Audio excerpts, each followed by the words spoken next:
आज की जो सबसे बड़ी अपडेट है वो निकल कर आ रही है भारत और रशिया को लेकर, और इस वीडियो में हम डिस्कस करेंगे कि किस तरह से एक न्यूज पिछले काफी हफ्तों से एक ट्रेंडिंग के ऊपर थी, जिसमें क्लेम किया जा रहा था कि भारत और रशिया के बीच जो ऑयल इनकम का डिविडेंड पे किया जाना था उसको लेकर दोनों देशों के बीच एक डिस्प्यूट पैदा हो गया है और एक विवाद पैदा हो गया है, जिसके कारण रशिया की ऑयल फील्ड से जो भी कमाई हो रही थी, रशिया की ऑयल कंपनीज को जो भी भारत की ऑयल कंपनीज ने वहां पर इन्वेस्टमेंट की थी उसके अगेंस्ट जो डिविडेंड इनकम पे की जानी थी, रशिया की कंपनीज वो पे नहीं कर रही हैं, जिसके कारण भारत की ऑयल कंपनीज को बहुत ही ह्यूज लॉस हो रहा है। इसके अलावा हम इस बात के ऊपर भी चर्चा करेंगे कि भारत की ऑयल कंपनीज जिन्होंने एक्चुअल में रशिया की ऑयल फील्ड और रशिया के ऑयल प्रोजेक्ट्स में वहां पर इन्वेस्टमेंट की थी, उनका इसके ऊपर क्या कहना है, और जो भारत की ऑयल कंपनीज की स्टेटमेंट आई है वो किस तरह से भारत और रशिया के बीच जो ट्रस्ट और फ्रेंडशिप है वो किस दिशा में जा रही है उसको दर्शाती है। लेकिन ये सब डिस्कस करने से पहले अगर आपने हमारे चैनल इंडियन अफेयर्स को अब तक सब्सक्राइब नहीं किया है तो प्लीज आगे बढ़ने से पहले सब्सक्राइब कर दें।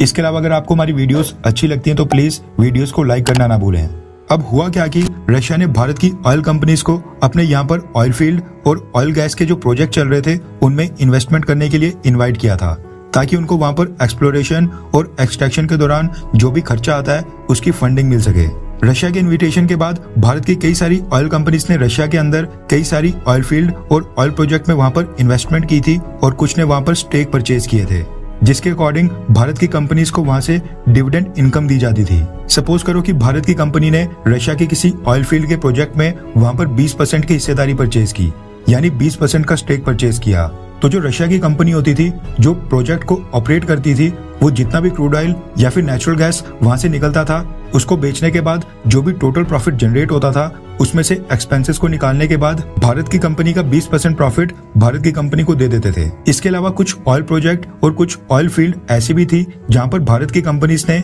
जितना स्टेक परचेज किया था, जितनी परसेंट में इन्वेस्टमेंट की थी, उनको उतना ही क्रूड ऑयल और नेचुरल गैस दे दिया जाता था, जिसको फिर भारत की ऑयल कंपनीज अपनी मर्जी से दुनिया के किसी भी देश या फिर दुनिया के किसी भी बायर को बेच सकती थी। लेकिन जो ये रशिया और यूक्रेन का युद्ध पिछले साल स्टार्ट हुआ था उसके बाद रशिया ने क्या किया कि अपने कुछ रूल्स को चेंज किया और रशिया ने कहा कि अब से हम भारत को डिविडेंड इनकम पे किया करेंगे, यानी कि जो भारत की ऑयल कंपनीज थी उनके पास अपनी मर्जी से क्रूड ऑयल और नेचुरल गैस को बेचने का अधिकार था, उसको छीन लिया गया और रशिया ने कहा कि जो भी प्रॉफिट जनरेट होगा वो भारत को पे कर लिया करेंगे। लेकिन जैसे ही रशिया और यूक्रेन के बीच का ये युद्ध स्टार्ट हुआ उसके बाद अमेरिका ने यूरोप और कई सारे वेस्टर्न देशों के साथ मिलकर रशिया को स्विफ्ट पेमेंट मैकेनिज्म से बाहर कर दिया, जिसके कारण जो बाकी देश थे वो रशिया के साथ पेमेंट रिसीव करने और पेमेंट करने में उनको काफी दिक्कतें आ रही थी। इस वजह से जो भारत की ऑयल कंपनीज को रशिया की तरफ से जो डिविडेंड इनकम पे की जानी थी वो नहीं पे की जा रही थी और लगभग 300 से 400 मिलियन डॉलर्स भारत की ऑयल कंपनीज का डिविडेंड्स के रूप में रशिया के अंदर फंस गया था, जो कि यूक्रेन युद्ध स्टार्ट होने से भारत की कंपनीज को नहीं मिल पा रहा है। अब आपको पता है कि पिछले 1 साल से रशिया और यूक्रेन के बीच में युद्ध चल रहा है,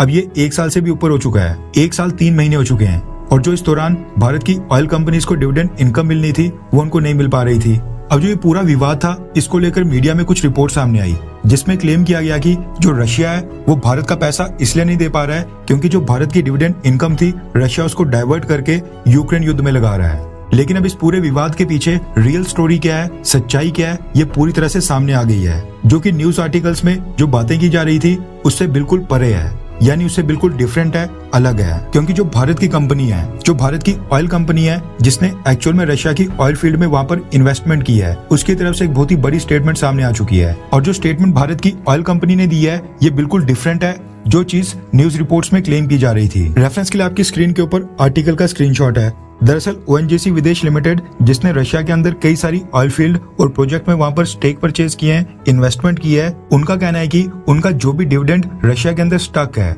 यानी जो भी डिविडेंड इनकम उनकी वहां पर फंसी हुई है उसको लेकर वो बिल्कुल भी वरीड नहीं है, यानी वो बिल्कुल भी चिंतित नहीं है। ओएनजीसी विदेश लिमिटेड के मैनेजिंग डायरेक्टर जिनका नाम है राजर्षि गुप्ता, उन्होंने एक स्टेटमेंट जारी की है और कहा है कि रशिया के अंदर बिजनेस एज यूजुअल चल रहा है, यानी स्थिति वहां पर पूरी तरह से सामान्य बनी हुई है, और जो भारत का डिविडेंड रशिया के अंदर स्टक है उसमें ओएनजीसी विदेश लिमिटेड का हिस्सा 100 मिलियन डॉलर्स के करीब है, और वो पैसा भी रशियन कंपनीज ने ओएनजीसी विदेश लिमिटेड के जो रशिया में बैंक अकाउंट्स हैं उसमें ट्रांसफर कर दिए हैं। पेमेंट क्लियर हो चुकी है, यानी उसको बस रशिया के जो बैंक्स हैं वहां से भारत के बैंक्स में ट्रांसफर करने में प्रॉब्लम्स फेस हो रही हैं। ओएनजीसी विदेश लिमिटेड के एमडी यानी मैनेजिंग डायरेक्टर ने आगे ये भी कहा कि वो जो $100 मिलियन से भी कम पैसा रशिया के अंदर फंसा हुआ है, हम उसको वहाँ पर अपने day to day operational expenses में यूज कर सकते हैं। कंपनी के जो वहाँ पर ओपेक्स, कैपेक्स और जो बाकी स्टैट्यूटरी एक्सपेंसेस जैसे कि taxes, permit fees, legal fees, brokerage, commission, उसके लिए वो पैसा यूज किया जा सकता है। यानी ओएनजीसी विदेश लिमिटेड ने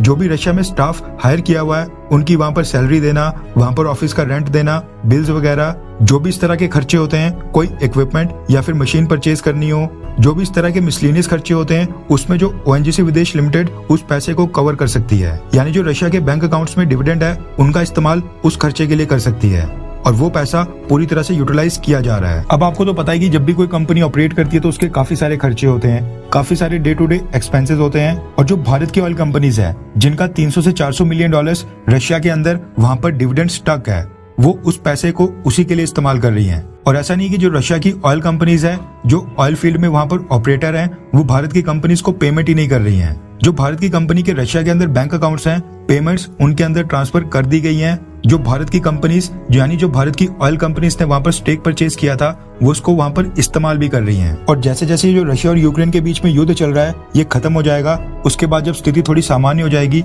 और जो रशिया के ऊपर अमेरिका और वेस्टर्न देशों ने सैंक्शंस लगाए हैं, जब वो थोड़े बहुत हट जाएंगे, उसके बाद जो भारत की ऑयल कंपनीज है ये सारा पैसा भारत के बैंक्स में ट्रांसफर कर सकती हैं। इसके साथ ही ओएनजीसी विदेश लिमिटेड के एमडी ने यह भी कहा कि वो भारत और रशिया के अंदर कई सारे बैंक्स के साथ जो डिविडेंड का पेमेंट होनी है इसके मैकेनिज्म को लेकर बात कर रहे हैं, लेकिन वो इसके बावजूद अभी भी जो रशिया के अंदर डिविडेंड स्टक है उसको लेकर बिल्कुल भी चिंतित नहीं है। आज नहीं तो कल ये जो सारा पैसा है ये रशिया भारत को पे कर देगा, यानी कि जो रशिया के बैंक्स हैं उनसे भारत में आ जाएगा और उनको रशिया के ऊपर पूरा भरोसा है। वैसे अगर आज के जियोपॉलिटिकल सिनेरियो को देखा जाए तो अमेरिका भारत के लिए काफी सारी चीजें कर रहा है। आपको पता है कि अभी भारत के प्रधानमंत्री मोदी को अमेरिका के दौरे पर जाना है। अमेरिका भारत को नाटो प्लस में भी इनवाइट कर रहा है। कभी प्रधानमंत्री मोदी को अपनी कांग्रेस के जॉइंट सेशन को वहां पर संबोधित करने के लिए इनवाइट कर रहा है। इसके अलावा अमेरिका की तरफ से काफी सारी ऐसी स्टेटमेंट आती हैं कि भारत अमेरिका के लिए कितना इंपॉर्टेंट देश है और जो भारत और अमेरिका की दोस्ती है वो न सिर्फ इन दोनों देशों तक सीमित है बल्कि पूरी दुनिया की जो जियोपॉलिटिक्स है